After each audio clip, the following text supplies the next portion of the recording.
Welcome to the Occupy Democrat show from the great city of St. Louis, Missouri. My name is Mark Bland. And I am Jason Cole. And we welcome you to our show. Thank you so much for joining us. Jason? Yes. How's life going, sir? It's going fantastic. It's getting better day by day. And it's getting better day by day? It seems to be. In Donald Trump's America? Yes. Well, we could be wrong. We don't. Better is subjective? Yeah. I mean, it depends per day. on your, better in the sense of things. If you have CVI, I guess you got at least a new ally. Things aren't going as well. An ally in this world. Well, ladies and gentlemen, welcome to the Occupy Democrat show, which you can find us every Tuesday and Thursday at 4:30 p.m. Central Standard Time, 5:30 Eastern Standard Time. And we love discussing politics. And there has been a lot to discuss. We have discussed a lot of Epstein. But before we get into all that, so much politics all the time, Jason. That's true. Maybe I want to lighten it up a little bit to start off. Like, just not that the people don't like it, but I've been getting into some other things in my life lately. Yes. Bowling's one of those things. Okay. Do you know anything about bowling? I know about bowling. I haven't been bowling in quite some time. Now, as a guy who was a professional wrestler and a professional athlete in that regards, I used to love slamming chest first and shoulder first into another human being. Sounds fun. And then hitting the mat or getting hit in the mat or suplexing someone or going through a table, whatever it is. A bunch of tough, painful things to try to make $1. At the same point, now I can't do that anymore. I'm actually in the Hall of Fame already, which is kind of nice. But that part of my life is kind of behind me at this point. So I'm looking for some other ways to exercise, to get out there. And my son's taking up bowling, so I've gotten out there and bowled a little bit. And I used to bowl a lot when I was younger. I have been competitively in any way, but I was an avid bowler. Yeah, it's fun. You want to go bowling? I would go bowling. You should go bowling with me. We should go bowling one day. I'll buy you tater tots and a hot dog. Heck yeah. I promise. You can even yell at fat people if you want. I don't care. It's my second favorite thing to do in public. If Donald Trump was with you, he'd be yelling at all the people. Like, you get to yell at everybody for every reason. He's very upset. Well, ladies and gentlemen, hopefully some of you out there like bowling anyway. I'm just kind of getting into it, learning about the sport, learning about the people involved, and trying to figure out if I am any good at doing this thing. I don't think I am. It's pretty obvious so far. No. Well, it takes time. I hit the gutter way more than I hit the pins. I can tell you that. They could put gutter guards up. They could put the little rails up, and I could handle that. It'd make me feel better. You know what would make all of us feel better? Is if Donald Trump would not involve himself in the politics of finance and economics for the United States of America. That'd be nice if he'd stop doing that. Because he claims to be the greatest, bigliest businessman of all time. We're going to talk about a few things today where it doesn't seem like, once again, he's very bigly at business. No. And we'll start off with this video here I want to show you. It's a video from Peter Navarro. You know who Peter Navarro is, right? I do, unfortunately. He is the gentleman that Donald Trump gets a lot of his political advice from. And I want everyone to pay attention to this talking point from a guy that Trump takes this advice from. You know, in fact, so much so that He allowed Doge, based off this man's information, to go in and ruin your 401k and your savings and everything else. But pay attention to the more important thing here. Trump and nobody around him ever has any info on the deals that are happening or the things that are happening within his White House. They're always left up in the air to the point that even Navarro, right, who gives the advice, even has to say, just have faith in Trump. Yeah, there's always negotiations. There's always letters being sent. There's always this. There's never any specifics or amounts, figures, anything. Nope. There's never anything. So take a look at this, Jason. I want everybody and you to take a look at this video. Real quick, Peter, how many more deals would you expect on trade in the coming month? Well, look, I want to make this really clear. We've got a bunch of deals right now, but a lot of them are unilateral because we had to send letters to people. And the problem, Maria, is they have such a good deal screwing America, let me be blunt about it, that they're reluctant. But we've got over 90% of the trade deficit covered with letters or deals right now. We're in a good place. Trust in Trump. He's going to get it done, and the American people are going to have trillions of dollars in tax cuts and debt reduction because of that. Let's never lose sight of the fact of that. Well, we just had a budget surplus for the month of June, so there's that, thanks to tariff revenue. Peter, good to see you. Thanks so much. Oh, it's a pleasure. Peter Navarro. All right. You know, he's lying. Has anyone ever had to do anything for your wife or an employer to send something and you forgot and then you were asked about it? The quickest way to deflect, to then give yourself time, is to say, oh, yeah, I'm waiting to hear back from them. Sure. Yeah. And that's what they're doing now. Oh, we have deals out. Deals are all over the place. These guys are taking forever to get back to us. It's such constant lies. But nobody, and I mean nobody, seems to know anything about specifics of anything. When Pete Hegseth is up in front of Congress and they're asking him about specific things with defense, he's like, oh, I don't understand, or that's not my thing, or I'm not involved. And then they have to like double down. And then like Peter Navarro sitting right there, once again, another individual that they're like, hey, listen, blah, blah, blah, blah, this. And he's like, well, things are happening. They're vague. They're out there. It's because he doesn't know. But we don't have any deal. We don't have any deal. Oh, it could be 30%, could be 40%, could be 100%, could be 5%. We don't know. Why don't we know? Because they don't You've had 6 months. These are letters and emails and phone calls. Stuff that can be handled in less than a week or two. Literally. We've had more 30-day, 60-day extensions of things in the first 5.5 months of this presidency than we have ever on anything else. Extensions of things that were not what Trump did. Yeah. Remember, Trump wants to change the things to this other thing. But then he stops short and goes, well, I crashed the stock market again. I guess I need to put a hold on this and extend what Biden, the liberal, had. Do you understand? Biden, the liberal Democrat who was your president, what he had on the table with China or Russia or Iraq or this place or that place. Are you catching on? Yes, he didn't release the Epstein files. I get it. Remember, they were busy creating them and putting themselves into it so that when Donald Trump finally released them, they could all go to jail for themselves. Remember that. So just relax. Hey, do what Peter Navarro and everybody said. Have faith in Trump. Hold back. Just relax. Give it time, because all those people who put themselves in the fake files that did exist, but didn't exist, but then existed, but then they had to have it faked again, and then they refaked it, but it existed, but then it didn't, and all that. Eventually, Hillary's going to go down for that wall Mexico was going to build. You'll see. You'll see Hillary's going down for that wall Mexico was going to build, bro. You got it. You got it all figured out. Joe Rogan told you. Bongino told you. Ro Khanna told you on his MAGA podcast with other comedians that are MAGA people. Yeah, that happened, ladies and gentlemen.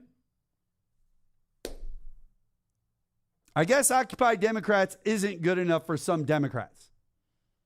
MAGA podcasts are where it's at. You know, it would be... I don't host a MAGA podcast, do you? I do not.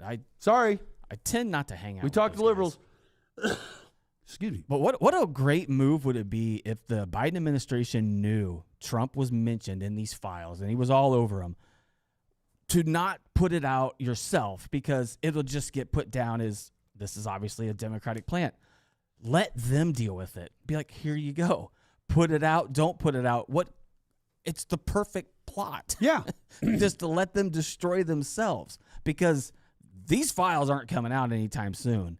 And if, like we said, if they do, they've already made the case. He's laid that framework already. Yeah. That Biden, Obama, and Comey, they even fired Comey's daughter, Maureen, just a few days ago. We're going to talk about all that in just 1 second, Jason. Nope, we're getting to that. Nope, I want you to put a pin in that. Right. Hold that right there. We're not going to be too far off until the next story when we get to all that fun, I promise you. Guys, we can't have faith in Trump. Nothing ever seems to come to fruition or be based on anything. Everything is 2 weeks away or 90 days away, or have faith because it's happening. They never are informed or handling anything properly. It's clumsy and unnecessary. We have said that on this show since day one.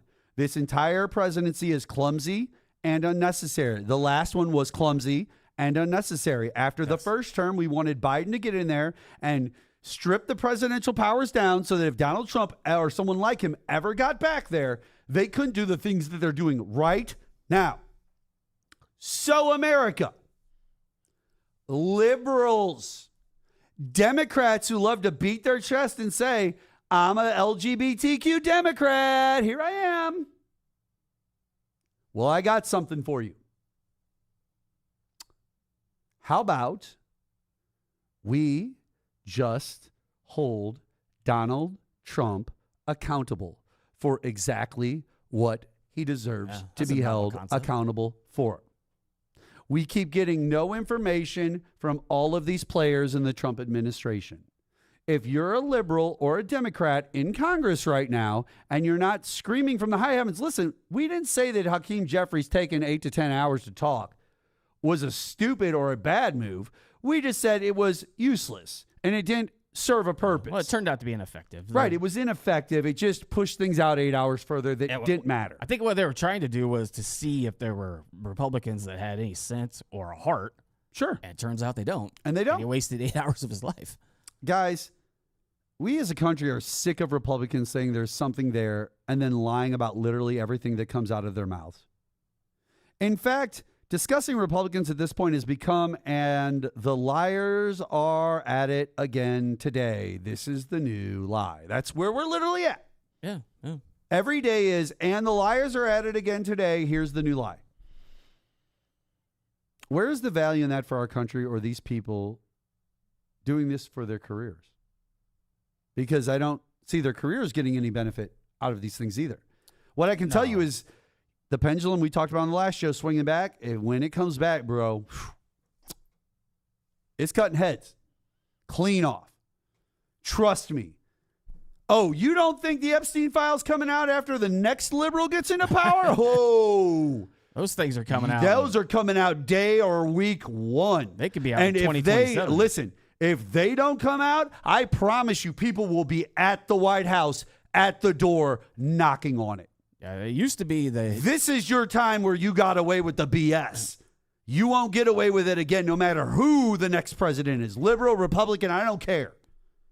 It used to be that they were sicking his crowd on others. Now the crowd will be sicked on him, at least for part of them.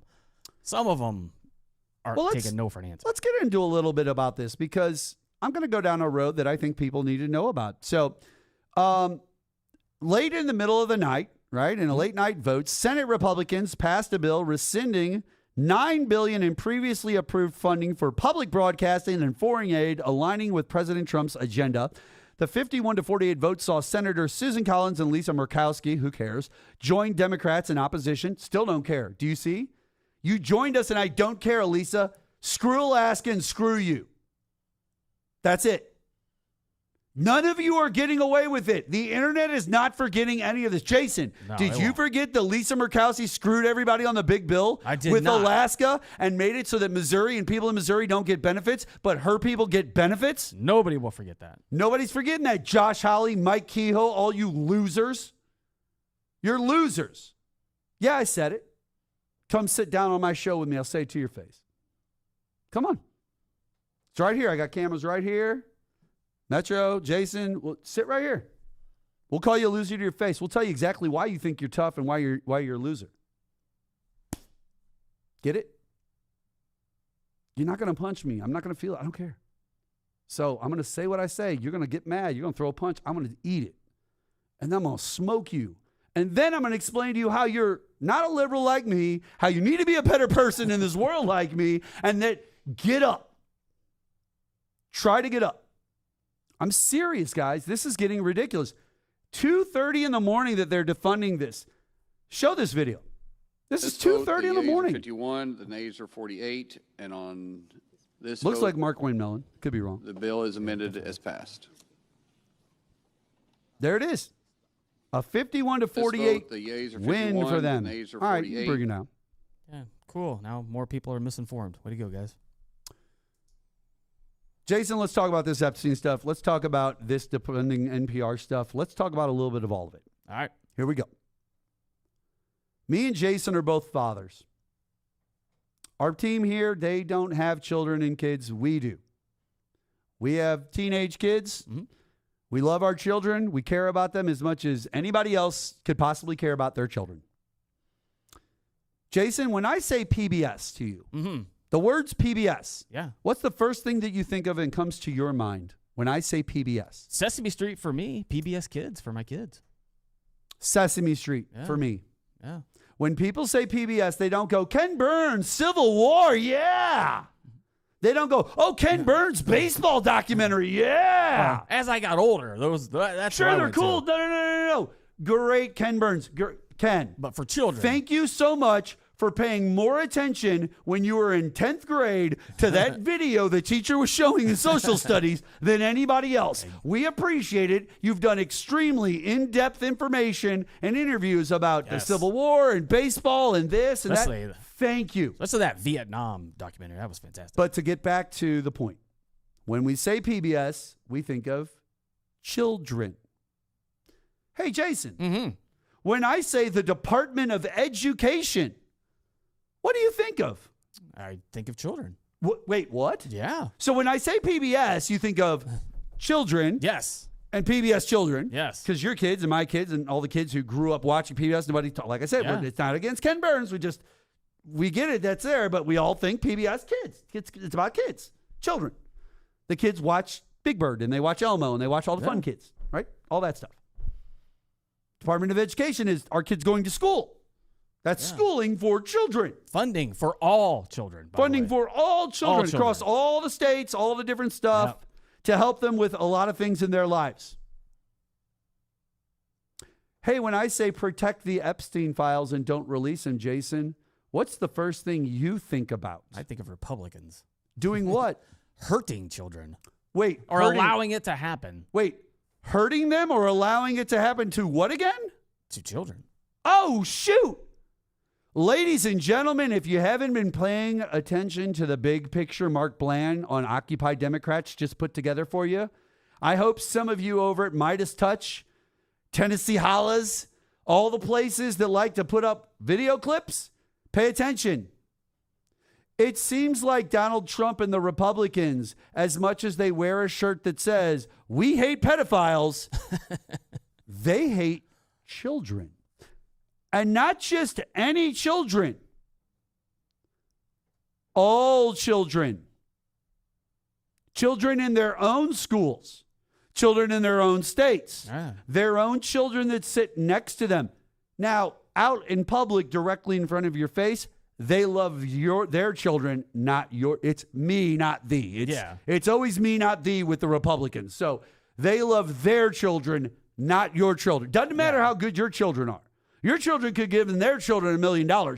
Your children suck. Now, their children will be fine with the Department of Education gone. PBS gone. Children. Department of Education. Children. Protecting Jeffrey Epstein and the people in the Epstein files that did child predator stuff. Children. It's about children. Okay, adults over the age of 25. Is it fair for 80-year-old men and their sycophant loser support base to take shots at children? Weak children who can't defend themselves, who can't get on TV with Occupy Democrats and fight on their own behalf, who can't vote and say, we still want this in our lives. We want these things. Children. You attack children. You're children attackers. You attack kids. I don't want my kids around yours. Yeah, I said it. Why would I at this point? You're literally trying to do everything to attack my children and the things that they grow up on. And not just my children, other people's children, Jason's children. Now, our kids are getting older. They listen to us. So they're getting smarter. They're figuring things out. They understand that there's different sections of life. When you're 5 years old, there's not a lot you can do with yourself. When you're 15, you got a lot more opinions and you can swing a lot bigger bat, is what I'm trying to say. Sure. But children, Jason, and do you agree? Do you not agree? Like, I'd love to hear your opinions on this because this Jeffrey Epstein stuff really opened up this cachet for me. And then as I'm watching these things fall in place at 2:30 in the morning, this dumb thing over there and that dumb thing that doesn't make any sense, and then I start putting these children dots together, I started going, this is odd. Children. You could go back and look at it. The educational benefit for preschool children with PBS is there's just no way to really put a monetary value on that. And then you look at the big, beautiful bill, the SNAP benefit cuts, the Medicaid, Medicare cuts. Those affect children. They will eventually. Even the work requirement, because a lot of times the work requirement, it looks like a great idea. You think, oh, people on Medicaid or Medicare and SNAP benefits, they should work. But a lot of these recipients are single parents who just don't have the time because they have kids. So you're forcing parents to make a decision between benefits and their kids or work and their kids. It's a shitty thing to do, to claim you love children and then do this stuff publicly. Exactly. Ladies and gentlemen, I get it. I'm the animated one. I slap myself and punch myself. Jason's the one who comes with a little bit more information and an informed opinion on these things. And I'm not saying that my opinion isn't informed. It's obviously informed. Well, it's the same opinion. But there's two ways to say the same thing. And Jason just said it in a much more eloquent way than I could. And I appreciate that because you guys need the punch in your face. You need that. You need these. You needed liberals that punched back, Ro Khanna. That's what you wanted. You got them now. So don't go on MAGA podcast and be a loser. Stop being these people that protect child predators. All of you. Stop it. Stop giving everybody who enabled this and credit for this the chance to sit there and go, well, it wasn't my hand that physically signed the bill, so I'm not involved. No, you got in a car, you drank a cup of coffee, you drove physically to a building, and then you marked Donald Trump president, Mike Kehoe governor. Yeah, you did. Amendment 3 abortion. We still want the ability to have abortion rights in the state of Missouri. Overtime on sick leave, things like that. Boom. Yeah. All of that was voted for on the same ballot, but you physically went there and did it. So if you had the wherewithal to get up like you do for a job and go do it, this is the job you did that day. And now this guy's in charge of the job. And now this is what we're dealing with. And by the way, Jason, do me a solid real quick before I play a couple videos. Why don't you run down for everybody real quick how we got here with Jeffrey Epstein? Well, a lot of people don't realize this began back in March of 2005. Whoa, that's a long time ago, sir. Kicking around the legal world for 20 years. Police in Palm Beach, Florida began investigating Epstein after a 14-year-old girl and her parents reported she was molested at his mansion. Multiple underage girls later reported being hired for sexual massages. Oh. Yes, in May of 2006, police were preparing to charge Epstein with multiple counts of unlawful sex with the minor, but state attorney Barry Kreitzer referred the case to a grand jury. It was an unusual step. Okay. Some of this makes sense in the end when you finally. And by the way, there were depositions that were involved with a lot of this stuff. And I've seen some of the deposition video, like the conversations and stuff. So keep going. You can read what these girls you can see said. what I'm saying girls. These are 14, 15-year-old girls. He's arrested finally in July of 2006 after the grand jury indicted him, of course. It was a single count of soliciting prostitution, drawing criticism for leniency. The FBI opened an investigation called Operation Leap Year. Federal prosecutors, and remember this guy's name, led by U.S. Attorney Alex Acosta. Alex Acosta? I remember Alex. Yeah, well, he was the one who gave him quite the sweetheart deal. He negotiated a plea deal with Epstein's lawyers, allowing him to avoid the federal prosecution.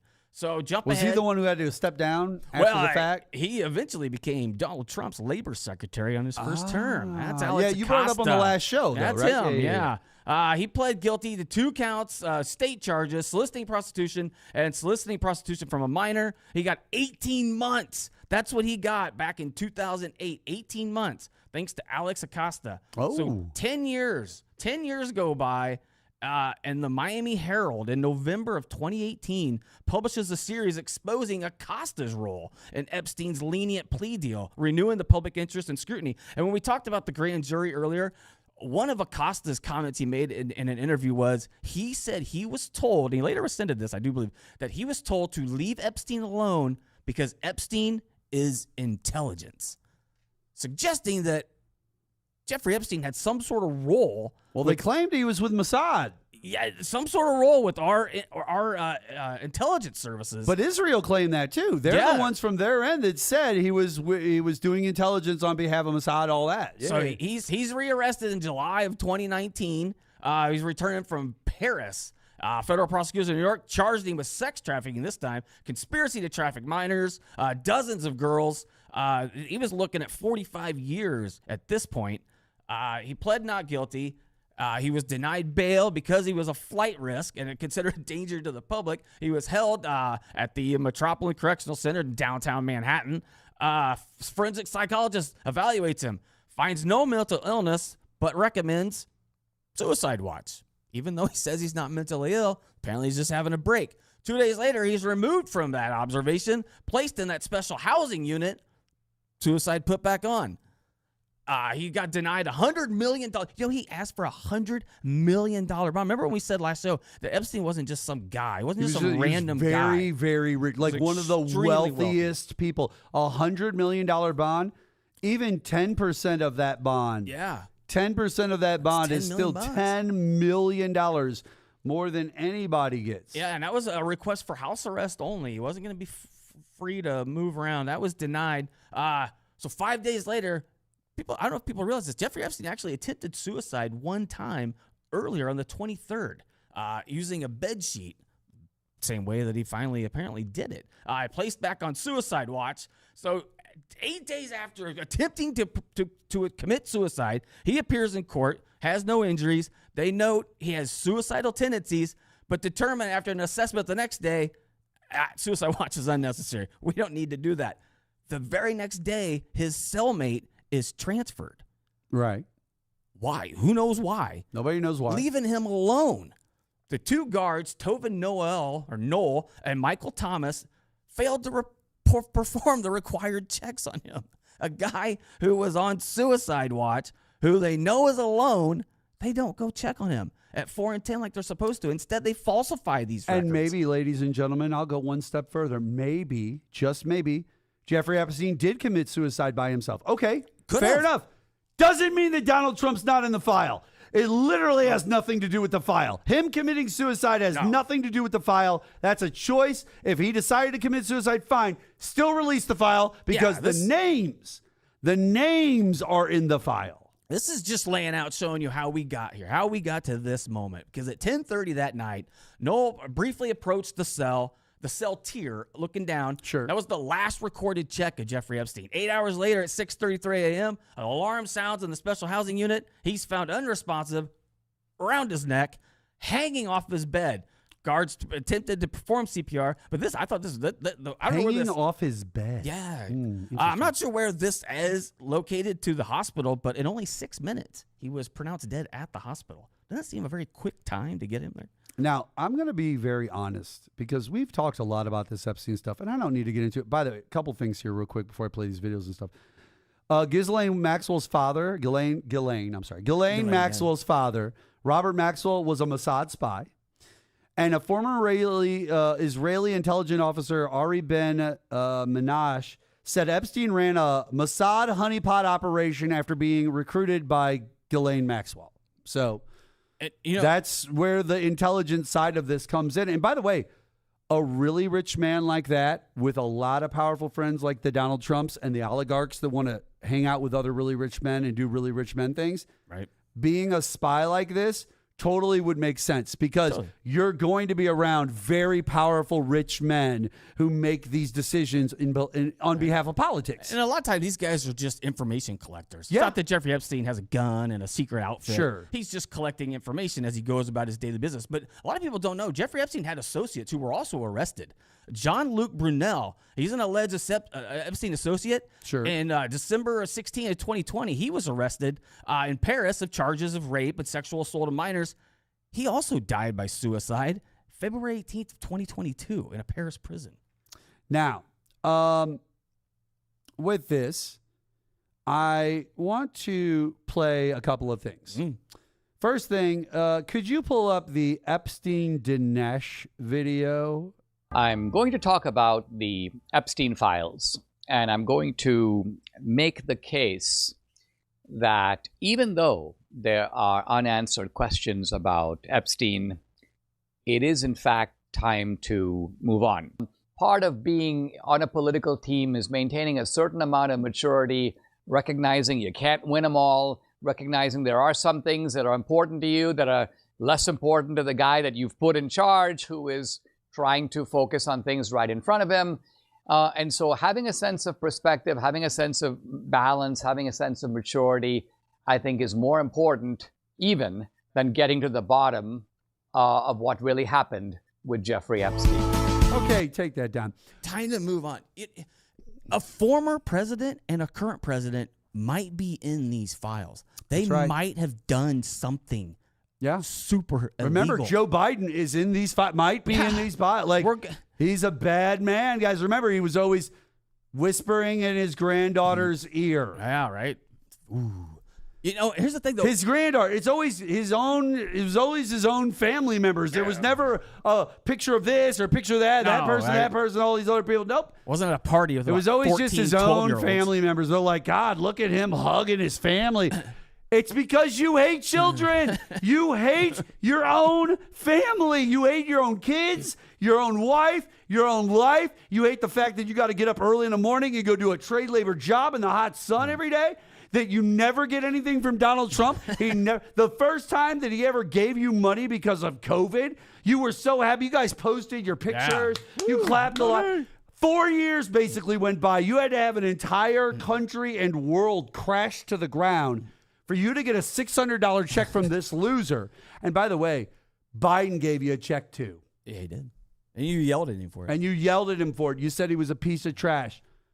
But this is the reaction most of the podcasters. And by the way, that's Dinesh D'Souza. If you all don't know who Dinesh is, he's a former prisoner.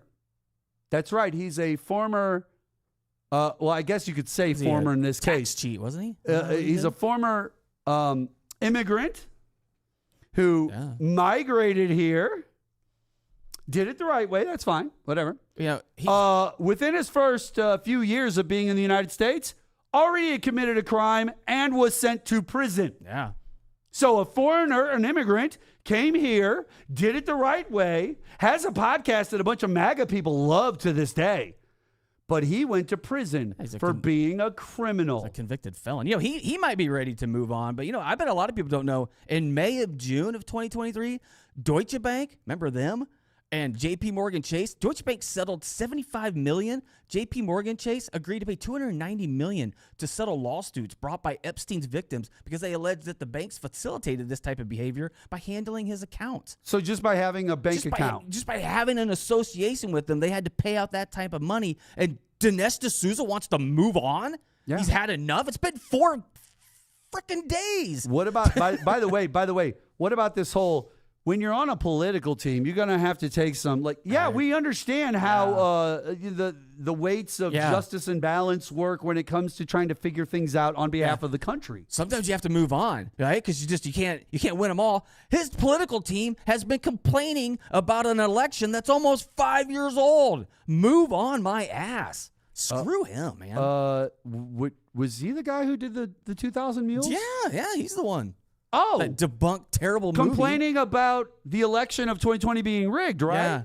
Yeah, I thought it was weird. And they never gave it up. And by the way, did that movie come out at the end of 2020? Or when did that movie come out? Like a couple of years later? Yeah, something like that. So it's like 2022, 2023? Something like that, yeah. Wait. So time passes, and they're still talking about it and put a movie out. So look, move on. Not only can we prove that you didn't move on, we can actually timestamp. Right? How long it took you to move on or not move on, and whether you did. And by the way, if I have any video of the last year from a Dinesh D'Souza podcast where he brings up the 2,000 Mules stuff at all, why'd you move on? Why don't you move on? Right? You won't move on from debunked conspiracy claims about an election, but you're ready to move on within a week of sexual assault of children? Who are you? What is wrong with you, man? Hey, Jay, are you a convicted felon? I am not. No, I'm not either. I've never actually been charged with a felony. Hey, convicted felon, loser, foreigner from another country who came here and is now a freaking felon. Yeah, we're not ready to move on. We don't like you, and we don't need you here either. Okay, deport people. Let's deport. A guy who's a foreigner came here, went to prison, and got to stay here like it was cool. Nope, gone. If they're bad enough to even be driving down the street with a milk in their hand and they need to be in Alligator Alcatraz, by the way, wasn't Alligator Alcatraz supposed to be the deportation holdout to get rid of the people from our country? Yeah, suddenly it's Weren't a prison.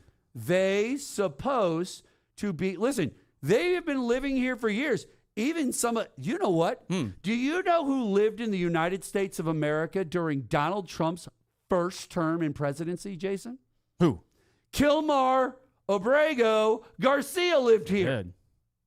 He didn't want to deport him at all at that time. Not then. He was fine to get a coffee in the morning and go to work and live here as an MS-13 gang member. Remember, it was written in sans serif font, evidently, across the top of his knuckles, or Arial. Get that tattoo in Comic Sans, please. That's what I'm saying. Like, I don't understand, but literally, that guy lived here then. You didn't deport him.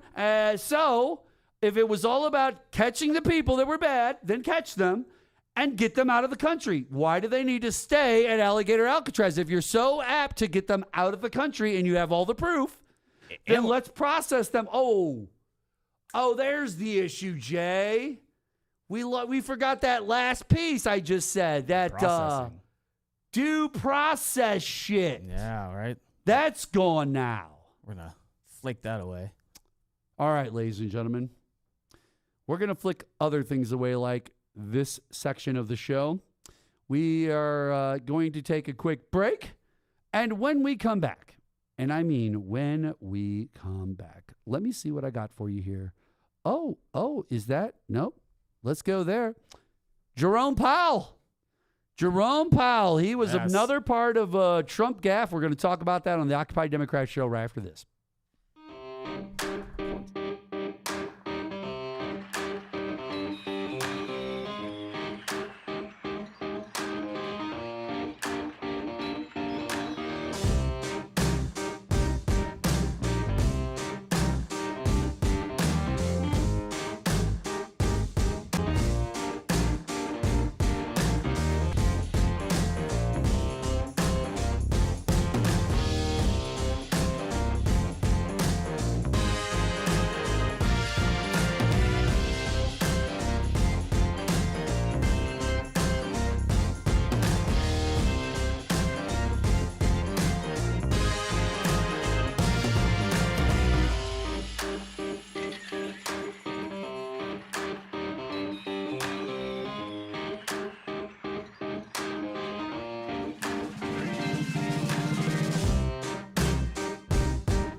And we're back. I've got to show you all this video here real quick. This is Jerome Powell and Donald Trump. Take a look at this, and then we'll talk about it. It does hurt people wanting to get a mortgage. People want to buy a house. He's a terrible Fed chair. I was surprised he was appointed. I was surprised, frankly, that Biden put him in and extended him. As president, there are a few decisions more important than nominating leaders of integrity and good judgment to hold trusted positions in public office. And few of those trusted positions are more important than the chairman of the Federal Reserve. Accordingly, it is my pleasure and my honor to announce my nomination of Jerome Powell to be the next chairman of the Federal Reserve. Congratulations, Jay. Thank you, Mr. There it is, ladies I'm and shocked gentlemen. Biden I have kept this idiot I put in charge. There it is, ladies and gentlemen. dope. This man is asked in a press conference about Jerome Powell and the Fed and the economy. He starts tearing into Jerome Powell, then says that Biden's the one who put him in, and it extended his ability to continue to be with Donald Trump. And Biden's just doing all kinds of stuff lately. He's there got Jerome it is. Powell, he's the Epstein stuff. guys, I thought Start all these I thought wars. Biden was so out of it that he Right? needed to step down and not run for president. But evidently, he was so on it Right? that he was taking care of all of the people that needed to be taken which down. is it? Was he a dementia-riddled old man, or was he a former spy or a super criminal? Well, I can tell you this. Wall Street is rallying behind the Federal Reserve Chair Jerome Powell as President Trump threatens to fire him, a move that sparked immediate market unrest. Bond yields surged and trading volumes spiked after Trump hinted at sending a termination letter, though he later denied any immediate plans. The Wall Street Journal warned that firing Powell would lead to a messy litigation and destabilize markets. Traders, skeptical of Trump's walkback, shifted to short-term bonds, reflecting doubts about Fed independence. Okay, I'm not even going to read the rest of the story. Do you want to know why? Because I talked to you. I talked to you, who owns a video production company. I talked to you that owns Donut Hut. I talked to you that goes into the bank and works as a teller, 9 to 5. It's a fine job. I'm talking to all of you. You guys aren't dealing with these bonds and jumping around and all this stuff at the highest possible levels. Most of you are skirting by paycheck to paycheck and trying to make your life work. Unfortunately, Donald Trump wants to ruin that, and he's proven it over and over again.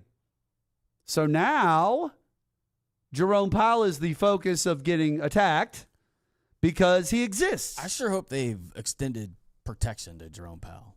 I sure hope they stop extending protections to child predators like Jeffrey Epstein and the people in the file and start extending things to people like Jerome Powell. Like, because that guy, I can only imagine what that phone bank sounds like when they get phone calls or in the emails. It just has to be nuts.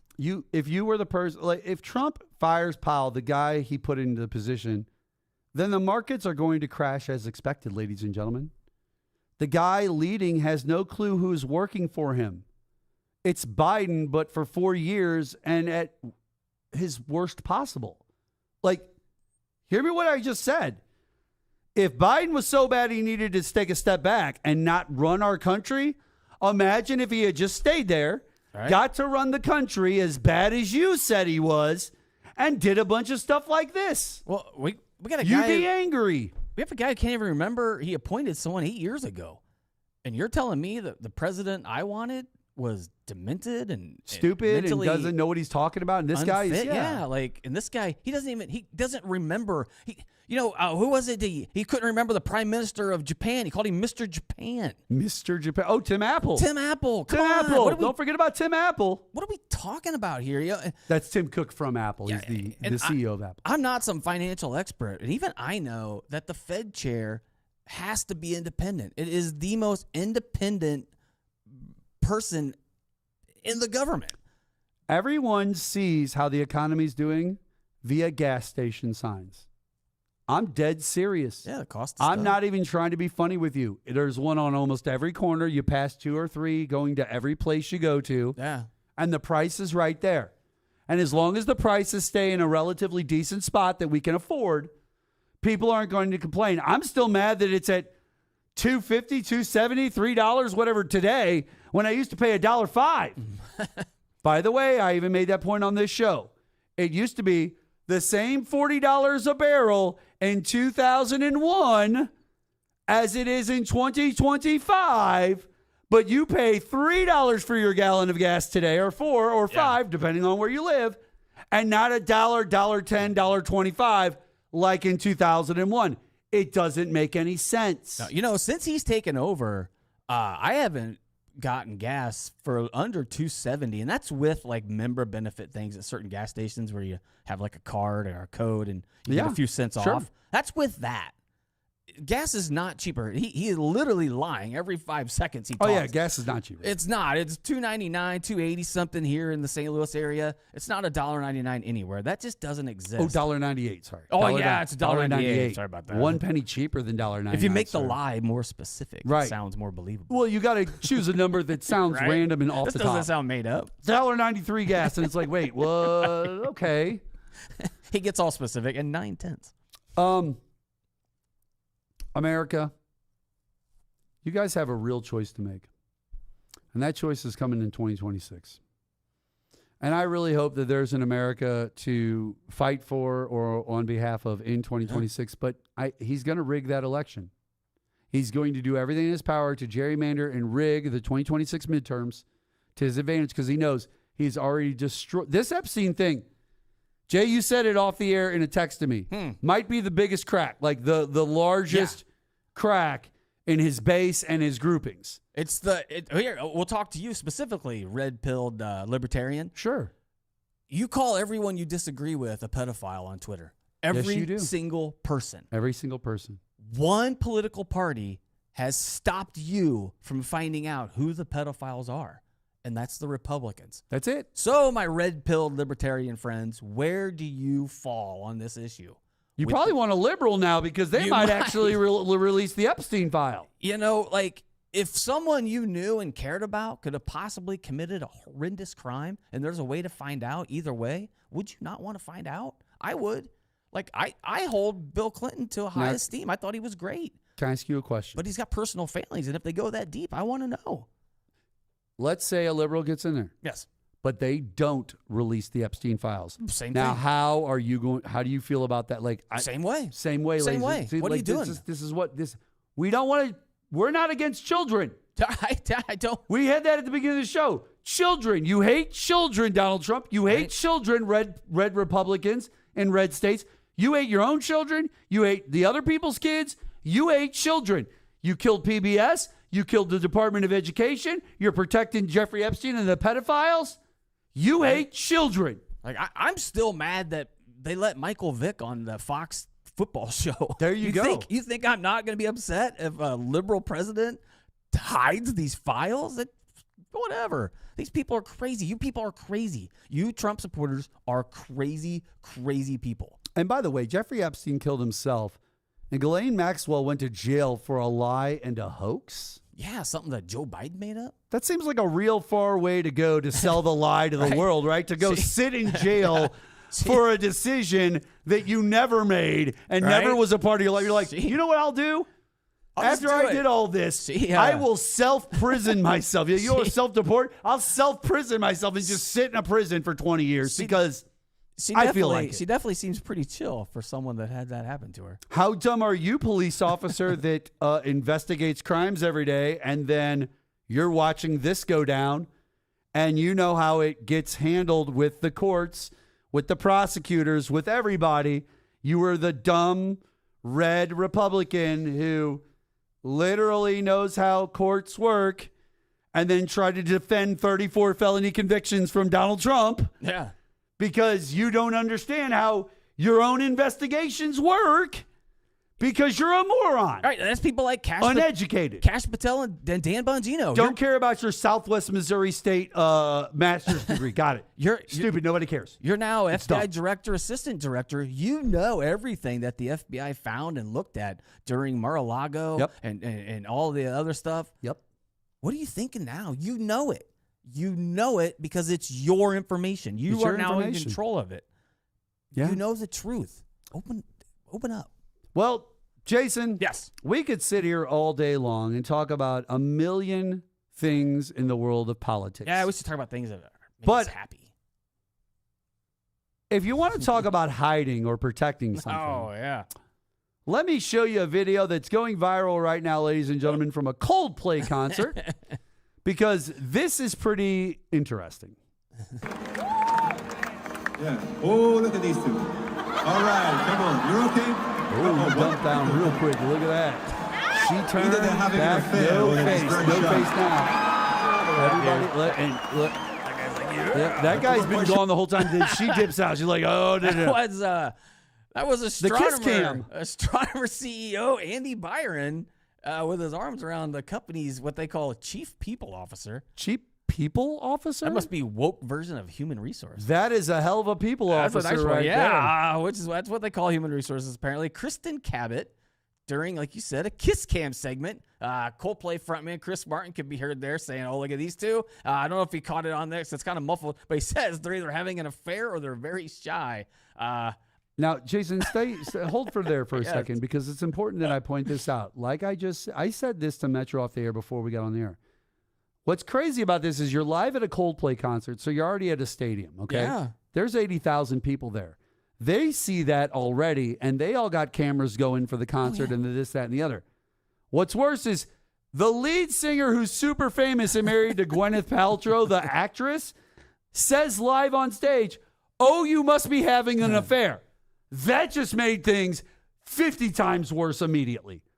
Because you got someone super famous Right. calling out your affair live, and now it's going to go viral. Because the minute people hear that Coldplay did it, Right. share.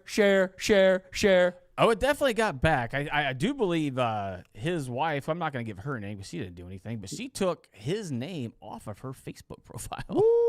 Also, then eventually deactivated that. Don't look for her. That account Probably is gone. deserved. Probably deserved.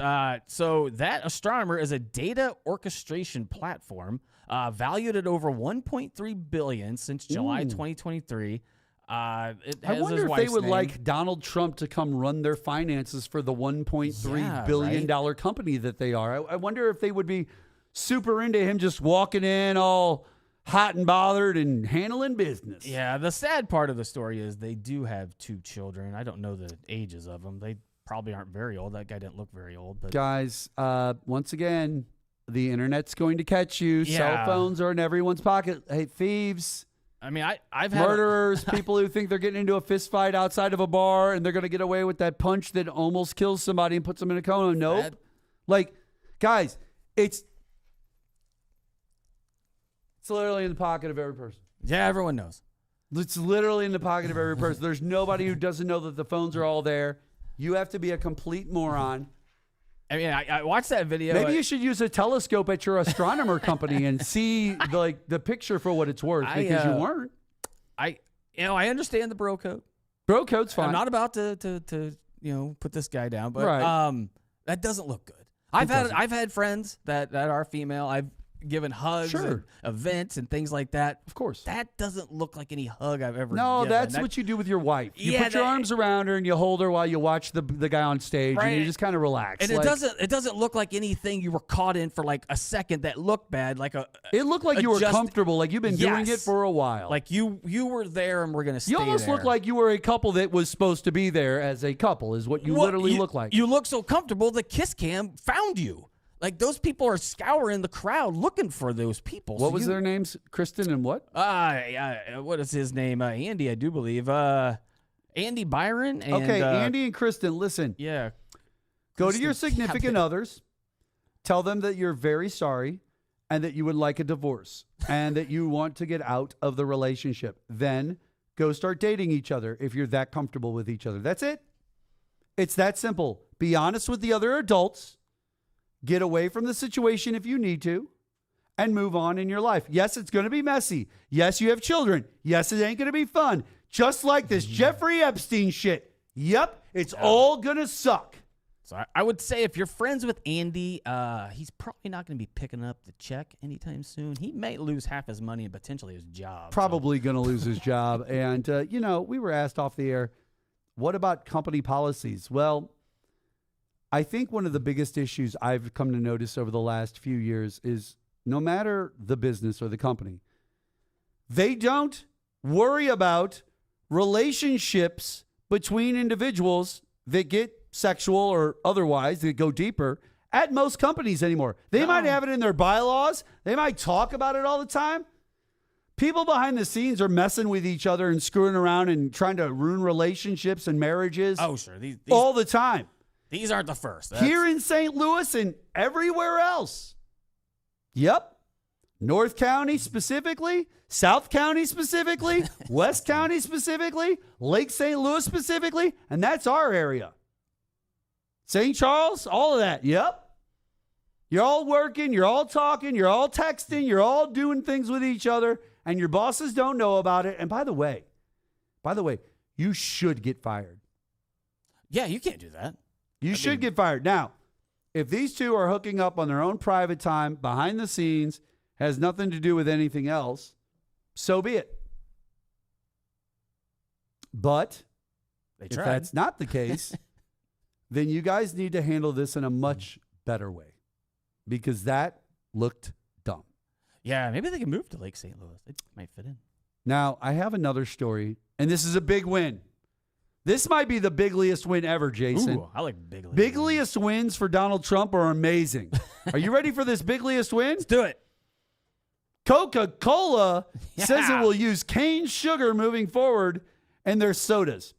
It was a huge moment for the cult leader as he works towards his own flavor of Kool-Aid. But right. Can you imagine? Sorry, everyone. We're not going to tell you who's in the Epstein files, but would you like real sugar with your Coke? Think of all the dumb things that he tries to sell his dumb, child predator protecting, MAGA Republican fan base and supporters about. Look at all the dumb things he tries to impress with them. Oh, look at Coca-Cola. We'll put sugar in it. Right? You know, like every time you go to Mexico for your Cancun trip, your 3 days, 2 nights, because you really can't afford 5 days, 6 night type stuff, right? That same Mexican Coca-Cola with the real cane sugar, now we got it here. Look at that. Cool. But like changing it to just real sugar, isn't that a lot like changing from like tequila to like Jack? I mean, it wasn't even a Donald Trump move. It was Coca-Cola's decision. They didn't even ask Trump. Nobody cares. And they haven't even actually confirmed it yet. We got beef tallow in our fries now, guys, here at Steak and Shake. Beef tallow because Trump and RFK said that's what you need to have. Which is weird because Trump famously drinks Diet Coke, so he doesn't even have to worry about that. Why would beef tallow matter to anybody? We were fine with just having French fries and eating hot dogs and burgers and stuff. Like you. Maybe it matters to guys with... Nobody's at home going, oh, did we get enough beef tallow for our meal tonight? Nobody, literally. Jason. Yes. You've been to a million dinners probably over the 50 years plus of your life. Sure.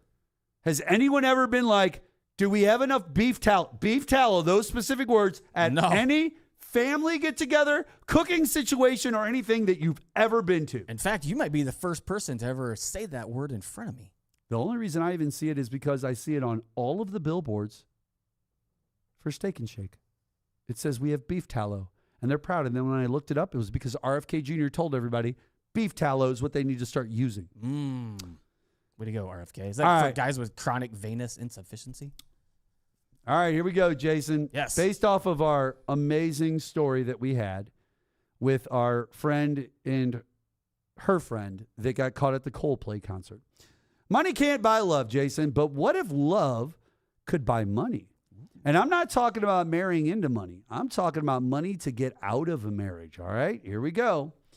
A new poll asked people, would you leave your partner for $1 million? $1 million, Jason. Now, before I finish this thing, let's just, you and me off the top. I'm going to be a no. I would be a no. Yeah, that would be a hard sell to my family. I would turn down $1 million to keep my wife. That's fair. Now, Jason would do the same thing. A new poll asked people, would you do that? And surprisingly, 43% of Americans said they would. 43% of you Trump supporters. Childless people, or they had to be childless people or Trump supporters. Could you imagine? First off, you have to be an idiot. Right? Like, I know in your mind, you stupid Trump supporter, and I call you stupid Trump supporters because that's what you are. I know in your mind, you're like, I would just tell her to wait for me and I'd go get the $1 million and she'd get her $1 million, then we'd have $2 million. Wow. And then we get back together. No. I'm sure they'd have rules. The rule is you have to stay away. You cannot be with them ever again for $1 million. You have to give up your significant other. Metro, would you give up your significant other for $1 million? He said no, ladies and gentlemen. Could you imagine if you had like an 8 and a 10-year-old and you sit them down, you're like, all right, Daddy has some good news and bad news. Bad news is I'm leaving Mom. Good news is I got $1 million and us 3 are going to Walt Disney World. Now, in the same poll, 40% of Americans said they'd accept $33 million. Okay, great. Sure. All right. $33 million? You want me to leave my wife? $33 million. That's going to be a conversation between me and my ex-wife at that time. I'd be like, how much do you really love me? I will find a way to put her up on an island. On my way out the door, I'm like, private island. Yeah, I got to do that. I got to do that private island. There might be one for sale. 46%. Here we go. Another 46% said they consider it depending on who gets destroyed in the process. So they're worried about getting money and destroyed. Jeez. So I guess it depends on the partner, like who's going to lose worse in the situation. That wasn't in the original agreement. That's kind of a weird thing. Someone we just asked destroyed. about $1 million. 46% would enter a real-life version of Squid Game for a shot at $33 million, despite the game's 99.8% death rate. So a shot at $33 million, but 99.8% of the people die. You're an idiot, I'm but good. Go ahead, Trump supporter. I'm good. 48% would embarrass themselves on live TV for $1 million, Trump supporter. But 13% would do it for just $5,000 or less. Okay, that's just about any human. That's TikTok. That's any human being on Earth. And 4% would do it for $500. $500. Any takers for 50? $500. Like I'm just saying, like you do it for 500. Like if takers for 50? You destroy your life for $500. $500. 41% would give up sex entirely for $1 million. Jason. We're married. We did that already. 59% would give up technology and live off the grid for $1 million. Would you do that? No technology, no internet, no Facebook, no none of that. You have to go back to 1996 style. If I could have all the reading you'd have the and readings of all of your albums in your Amazon cart. Done. Give me a newspaper and all my albums. I'm cool. All right, so he's part of the 59%. Him and his wife are taking $1 million, and they're going to stay off the grid. I could probably pull that off too, because I do a lot of sitting around and researching, ladies and gentlemen. 15% would frame a friend for a crime they didn't commit. A friend?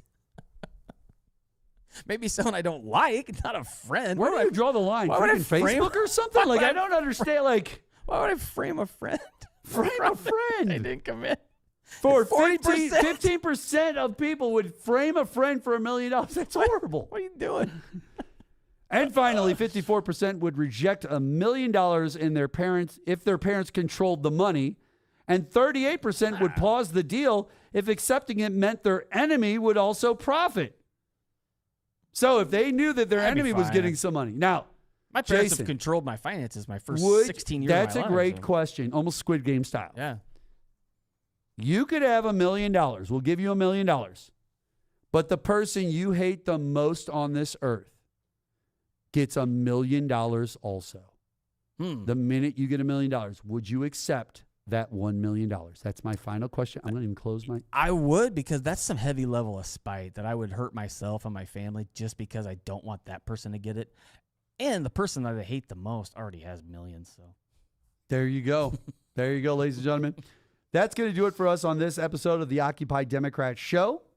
My name is, of course, Mark Bland. His name is Jason Cole, and you can find us at all that stuff right down there, except for that for Jason is Twitter only. That's Twitter only. Find my name. Find his name, Jason Cole. I'll post funny things. It's over there. Yeah, down there. That guy. Yeah, we can talk about stuff. Yeah. Also, don't forget to follow us on all of our social media channels for Occupy Democrats. That's right, at Occupy Democrats on, let's see here, Facebook and Twitter, and YouTube, and TikTok, and Instagram, And we're working on Twitch and other things too. So we're expanding. Kick, Rumble, we're coming. Yeah. We're going to do it. Can't wait to hear your comment. For $1 million, we're coming, man. We're coming. We'll see you guys next time on the Occupy Democrat Show.